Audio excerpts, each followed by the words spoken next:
सिद्धू के बाद एक और कांग्रेस रहनुमा जेल पहुंच गया। राज बब्बर को कितने बरस जेल में रहना पड़ेगा? बॉलीवुड अदाकार और भारतीय सियासतदान राज बब्बर को 26 बरस पुराने मुकदमे में 2 साल कैद की सजा सुना दी गई।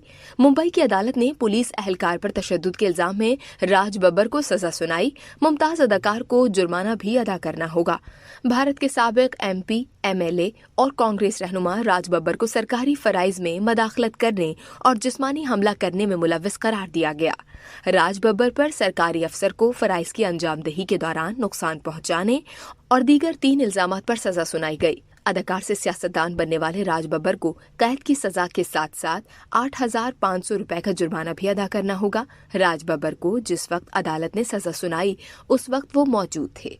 उन्होंने 90 की दिहाई के अवाइल में समाजवादी पार्टी ज्वाइन की थी और उन्हें 1994 में राज्यसभा का रुकन नामजद किया गया था। इस खबर से फिलहाल सिर्फ इतना ही।